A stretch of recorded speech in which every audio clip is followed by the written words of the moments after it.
Are you wanting to create a highly prosperous photography business doing what you love? Or maybe you have a great business already and want to up your game? Then you're in the right place. Master craftsman photographer Luci Dumas and her guests are here to support you on your journey. Now here's your hostess and tour guide, Luci. Find a group of people who challenge and inspire you. Spend a lot of time with them, and it will change your life. That is a quote by Amy Poehler. So welcome again to The Profitable Photographer. Thanks for tuning in. If it's your first time or you've listened to all 220 plus 10 times, thank you for being here. And thanks for getting in touch. If you go to lucidumascoaching.com and you want to send me a message or even set up a 20-minute chat about anything, I would love to hear from you. Okay, so today is one of those, I guess I'll call them short and sweet, although I'm a talker, so short is relative. But I'm going to focus on one topic and see if we can get some clarity in an area that I know a lot of people have interest in, which is how to network, how to get other people to promote your business. So this idea came because I was in a Facebook group where somebody said that they had reached out to a dog groomer who, and looking at their website, she thought, this person maybe needs a photographer and might refer me. And I think she'd ask if they would pass out a discount or a bonus gift certificate or something. And the person said, I already have a photographer I work with. So here was my response. This kind of thing starts with developing a relationship, getting to know the service and what they need in their business. Become professional friends. Go to lunch. Listen. Find ways to support them without giving away the farm or watering down your value. That word was watering that I just stumbled on. And then when you form that connection, you can brainstorm ideas for mutual support. The idea that you mentioned, I said to her, sounded like it was more about something they could do for her. And if I had been the dog groomer, I would have wondered, well, how does this benefit me? But if there was some way to make a gift certificate be a gift from the groomer, then it helps with referrals. It helps with customer satisfaction if there's a thank you gift. So there's ways to create a win-win. But first of all, you have to build a relationship. She or he has to love what you do and feel served by you. And you also need to know if her ideal clients are your ideal clients, if she runs a business well, and then you can form partnerships. So the experience that I have the strongest in this is in the wedding industry. And I did not know that I was the queen of networking. I'm just someone that likes to make true friends. And if I'm in an industry like, as a photographer, I've made so many great friends over the 40 years that are professional friends, but many of them are really true friends. Anyway, so I'm a natural connector. And I also am someone that if I like something, if I find value in something, I share it. So when I was in the wedding industry, if I ran across a caterer or a florist or somebody that I liked, I would refer them, even if I was busy. I happened to make a connection with a cake baker. She did my wedding. And then I did a wedding of, I think it was the person that referred me to her. She saw that. She started referring me. I referred her, and we doubled our business in a year from referring each other. And her company is still around. She sold it, but she has served the San Diego industry for 40 years, like me. It's called Flower Power, by the way, if someone's in San Diego and wants a cake.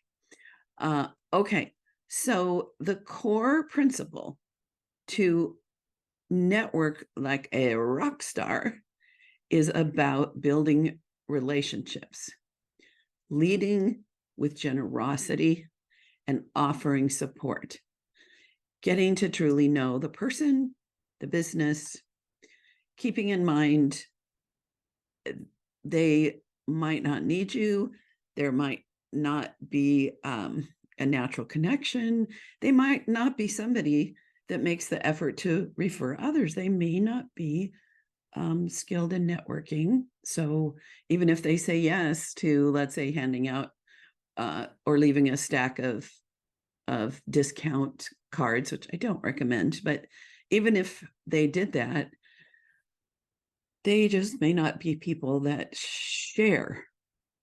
So you need to find out if you are a mesh.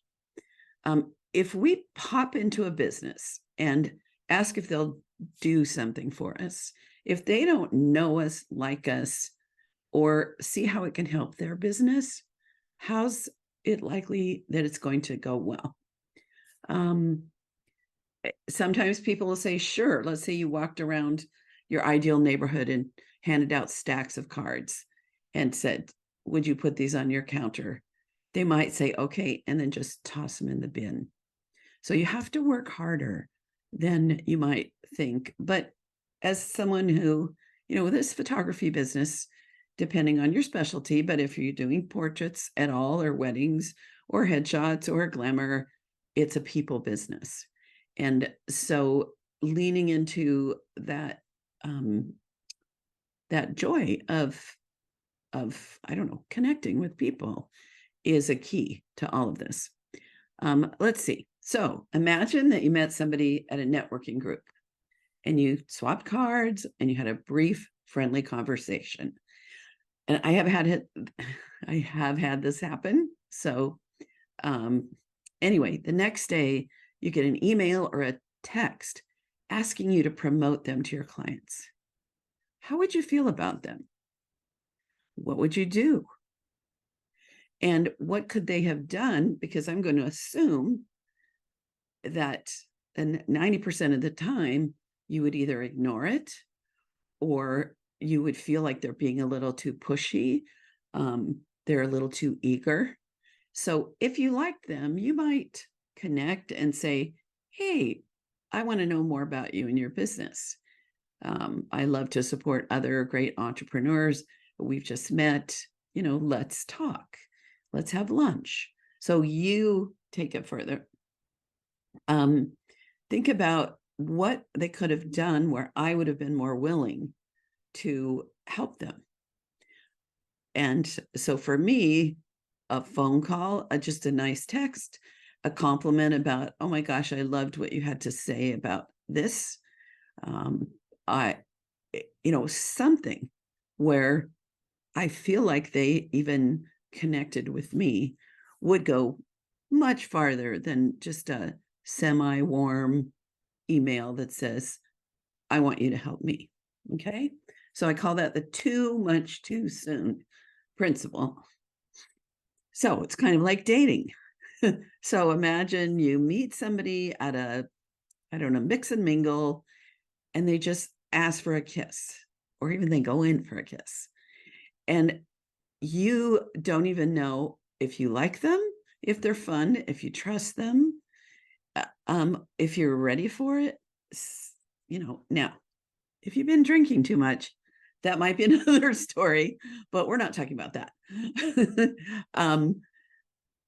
On the other hand, if the person shows an interest in you, compliments you, lets you in on their world, lets you know more about who they are, what's important, and then maybe asks you for your phone number and calls you up, has a great conversation, asks you to lunch or coffee, you have a good time there, they ask you for a date. And then at the end of the date, they ask for a kiss, much more likely, if you like them and if you feel like they really like you. So we want to do, instead of too much too soon, you want to do just the right amount at just the right time. Okay. Let's see. So how would I approach a possible partner who's, first of all, that I've established is working with similar clients or wants to? So first of all, I would be a stalker and find out who they are. I would look at their website. I would look at all their socials, and I would join their groups. I would make comments on Instagram. I would find out if we have mutual friends. So I'd have that little preliminary get to know them. I would not hop into their DMs right away unless they responded to something. And let's see. So I would also, then number two, that was one, I would find a way to make a warm connection. So again, joining their group, getting a referral. If you're doing any kind of networking, you might say, hey, I'm looking for a dog groomer that serves the high-end clients. Well, someone in a networking group might know that person and either introduce you or give you a name, and you can say, Susie Garcia mentioned that you're amazing. And so you've got that warmer connection. With weddings, for example, which I was really good at with my networking game, it could be a DJ or a cake baker or anything. There's so many people in that industry that have small businesses that there's lots of ways to make those connections. Okay. Then discover a reason to connect with them that will be leading about serving them. So I heard about you from so-and-so, and they love what you do. I always love referring my brides to great vendors. So I'd love to know more so that then possibly I can send work your way. So that's not about, hey, would you send me work? It's about, I want to know and like you, because then I'm going to refer you. And that's another good opportunity to ask who they like to work with, because then that creates that warm lead where if they say, oh, I love referring Flower Power, the cake baker, then I can call up and say, Rock Your World DJ just mentioned that they love working with you. I'd love to know more about you. So it kind of snowballs in a great way. And then talk, get together, take them to lunch, visit their place of business. Don't jump on in and, like, they may not need a photographer truly, but as you're serving them, they might be able to connect you with other people. So form a relationship. Another way to get on their good side is, and I guess I'm calling this number 5, is to actively refer them.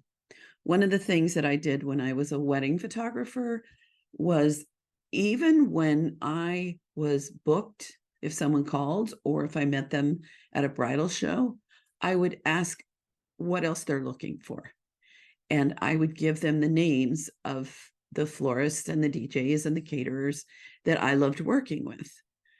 And that came back to me so much. And often the bride would refer me to someone else because she would be so grateful that I showed up as someone that cared about her wedding, even if I wasn't doing it. So be a resource.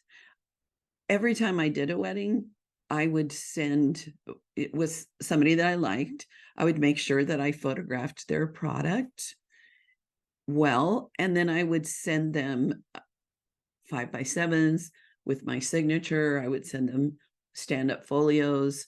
So these days, yes, I would strategically send people I wanted to work with again, or I wanted to refer me.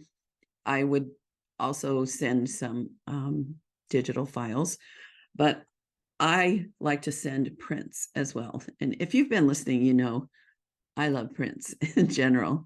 But if someone comes, let's say, to the cake baker and there's a folder that's got a picture of the cake and they pull it out and show it, and it's got my name on it, that goes a long way.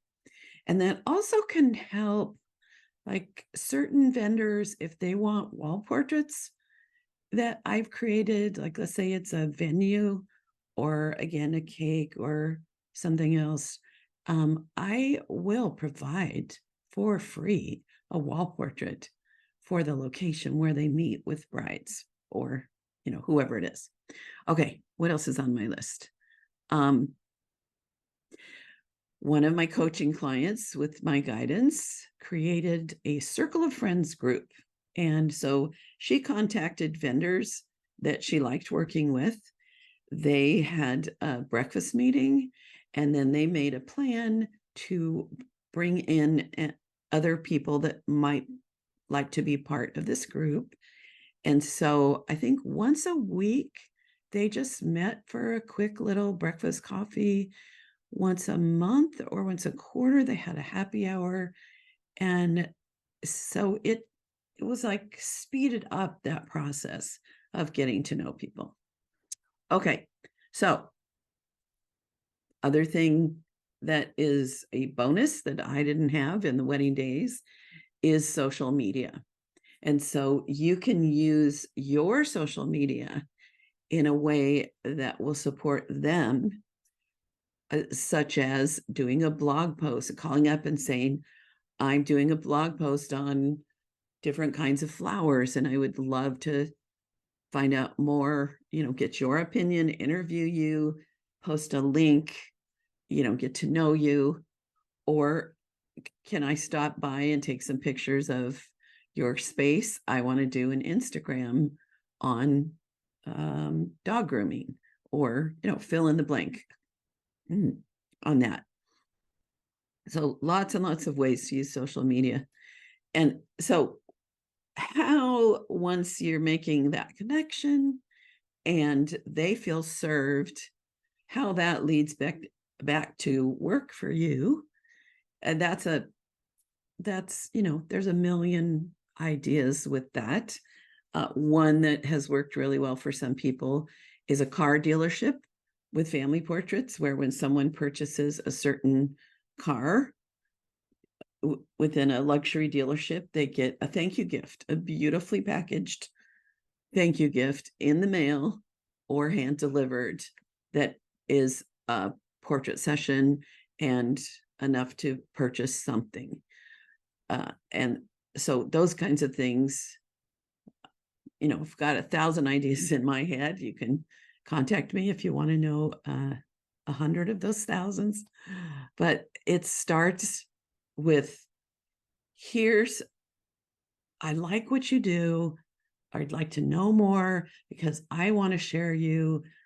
And let's be friends, saying that, not just saying it, but you're building, and then asking, I think it'd be cool. Let's say it's children's store and they cater to ideal clients and they don't have art in the walls of their clothing.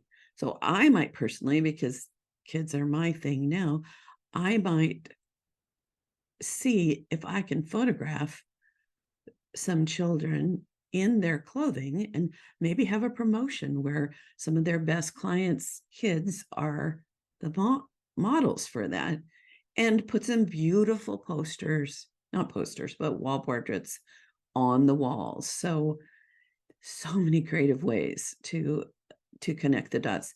And it's not a quickie solution, it's a long range solution.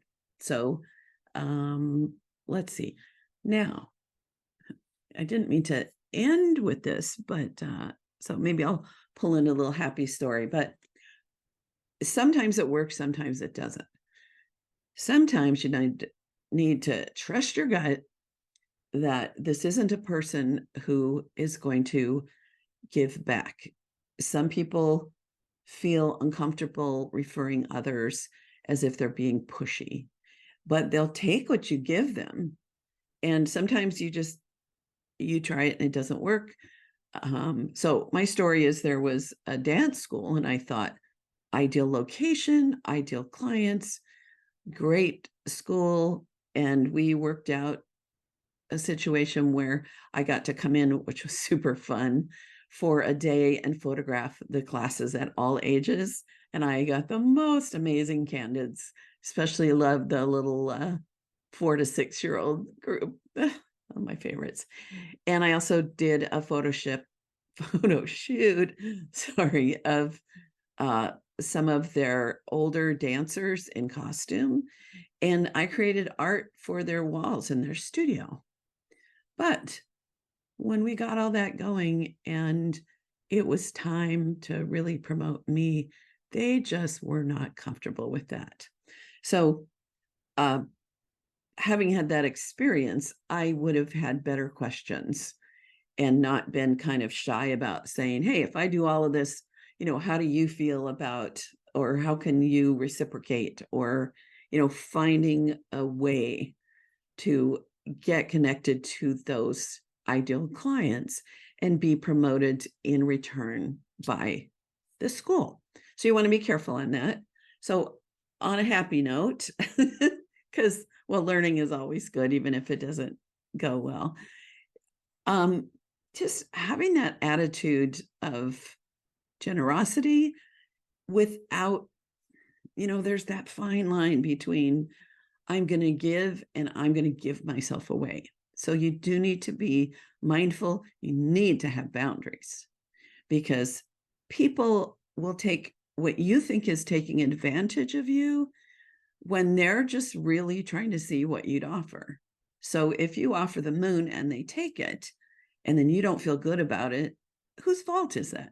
It's not them. You offered or you allowed it. So you want to be personally responsible for where your boundaries lie. The last thing you want to do is resent somebody who just didn't know you had that boundary in the first place. And that's true in life in general. Okay, so I think that is it for now. And stay tuned because in a couple of weeks, I'll have another short and sweet with Luci Talks. And I have to think of a topic. So if you have topics you'd like to have me share, let me know. Give me a howdy do. And remember, you can watch this on YouTube, or if you're watching on YouTube, you can listen at all the podcast places: Apple, Spotify, my website, lucidumascoaching.com. And my tongue got a little bit tied, and I know you're cool with that. So ta-ta for now, and just get out there and make some friends. Bye. You have been listening to The Highly Profitable Photographer with Luci Dumas. If you've enjoyed this podcast, please rate, subscribe, review, and share. To connect one-on-one and learn more about our coaching programs, just go to lucidumascoaching.com. Until next time, go have fun photographing and selling your work.